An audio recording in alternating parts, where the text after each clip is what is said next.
Morning students. आज हम लोग आगे देखते हैं। पहले हम लोग देख चुके हैं कश्मीर की स्थिति, उसके बाद आता है उत्तर पूर्व में चुनौतियां व प्रतिक्रियाएं। ये क्या है, उत्तर पूर्व में किस तरह की चुनौतियां और प्रतिक्रियाएं थी। तो आगे चलो देखते हैं। भारत के उत्तर पूर्वी भाग में 7 राज्य हैं, यह इम्पोर्टेंट है। अरुणाचल प्रदेश, असम, मेघालय, नागालैंड, मिजोरम, मणिपुर व त्रिपुरा। तो ये थे 7 राज्य। इन्हें 7 बहनें भी कहा जाता है। विकास की दृष्टि से यह बहुत पिछड़ा क्षेत्र है तथा चीन, म्यांमार व बांग्लादेश से गुप्त सहायता पाकर यहाँ देशद्रोही तत्वों ने चुनौतियापूर्ण समस्याएं पैदा की है। समय के साथ कुछ समस्याओं का समाधान हो चुका है, लेकिन कुछ अन्य समस्याएं मुंह खोले खड़ी है, जो देश की एकता व अखंडता को संकट का कारण बनी हुई है। जब 1956 में राज्यों के पुनर्गठन के बाद क्षेत्रीय परिषद बनी, तो इन इकाइयों ने पूर्व परिषद में शामिल होने से इनकार किया। इसलिए 1971 में यहाँ उत्तर पूर्व परिषद स्थापित हुई, जिसमें अब सिक्किम को भी शामिल किया गया है। तो चलिए सबसे पहले हम लोग देखते हैं नागालैंड। यह क्या है नागालैंड, इसके अंतर्गत क्या क्या चीज़ें आती है। नागालैंड, सबसे पहले हम नागालैंड का विषय लेते हैं। यहाँ नागा जनजातीय लोग रहते हैं, जिनमें ईसाइयों की संख्या बहुत अधिक है। स्वतंत्रता के बाद नागा नेता फिजो ने अपने क्षेत्र में स्वतंत्र नागालैंड बनाने का आंदोलन चलाया। तो ये नागा नेता क्या क्या काम किए थे, जिनका नाम है अगमी जापू फिजो। इनका कार्यकाल था 1904 से 1990। इन्होंने क्या किया, नागालैंड की आज़ादी के आंदोलन के नेता। नागा नेशनल काउंसिल के अध्यक्ष रहे। भारत सरकार के खिलाफ सशस्त्र संघर्ष की शुरुआत की। भूमिगत हुए पाकिस्तान में शरण ली। जीवन के अंतिम 3 दशक ब्रिटेन में गुजारे। तो ये थे जापू फिजो के जो कार्यकाल उन्होंने किया था। तो आगे देखते हैं। यह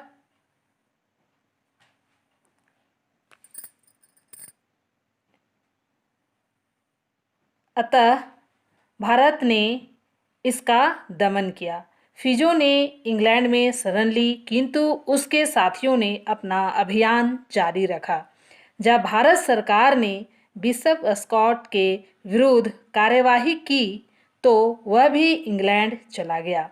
फिजो के पलायन के बाद यही ईसाई पादरी विच्छेदवाद की प्रवृत्ति को उस्का रहा था। 1963 में प्रधानमंत्री पंडित जवाहरलाल नेहरू की सरकार ने असम के पूर्वी भाग को काटकर नागालैंड राज्य की स्थापना की। इससे नरमपंथी तत्व संतुष्ट हो गए, लेकिन उग्रवादियों ने अपना अभियान जारी रखा।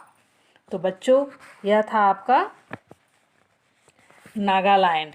आगे हम लोग देखते हैं उत्तर पूर्व क्षेत्र में आतंकवादी व उग्रवादी संगठन। इसके अंतर्गत और क्या क्या चीज़ें आती हैं। तो ये उत्तर पूर्वी क्षेत्र में आतंकवादी व उग्रवादी संगठन क्या क्या थे। तो सबसे पहले हम लोग देखते हैं राज्य और संगठन, कौन कौन से राज्य थे और क्या क्या संगठन था। तो सबसे पहले 1 नंबर में आता है अरुणाचल प्रदेश।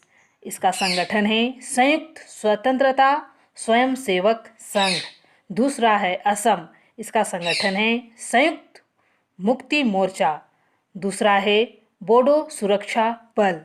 तीसरा नंबर है नागालैंड, इसका संगठन है राष्ट्रीय समाजवादी परिषद और नागा राष्ट्रीय परिषद।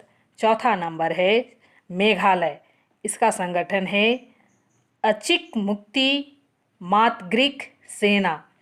पांचवा नंबर है मणिपुर, क्रांतिकारी लोक मोर्चा, दूसरा संगठन है संयुक्त मुक्ति राष्ट्रीय मंच।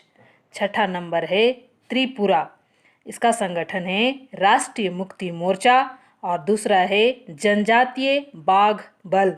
तीसरा नंबर है मिजोरम, इसका संगठन है हमार लाख संघ। तो बच्चों यह था राज्य और इसका संगठन, क्या क्या संगठन है। फिर आगे हम लोग देखते हैं। अब national socialist council of Nagaland नेतागण बृहत नागालैंड की मांग कर रहे हैं।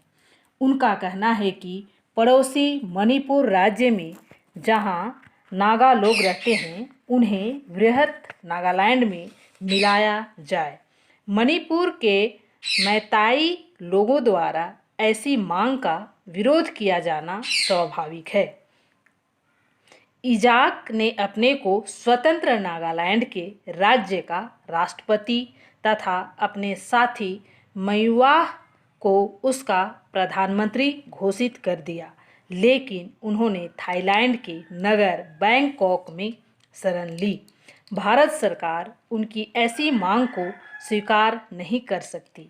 भारतीय सेनाओं तथा स्वतंत्र नागालैंड का दावा करने वाले बलों के बीच मुठभेड़ हुई, लेकिन अब युद्ध विराम की स्थिति चल रही है। भारत सरकार का यही आग्रह है कि परस्पर वार्ता से संवैधानिक ढांचे के भीतर इस समस्या का समाधान निकाला जाए। भारत के 7 पूर्वोत्तर राज्यों का राजनीतिक मानचित्र, इन 7 राज्यों को 7 बहनें भी कहा जाता है। जनवरी 1972 में पूर्वोत्तर राज्यों का पुनर्गठन किया गया था। इस अवसर पर एक पत्रकार ज्योति प्रसाद सैकिया ने सबसे पहले इन राज्यों के लिए 7 बहनों का नाम दिया था। तो बच्चों यह था नागालैंड। तो आज मैं आप लोगों को इतना ही बतलाकर क्लास समाप्त करती हूँ। Thank you.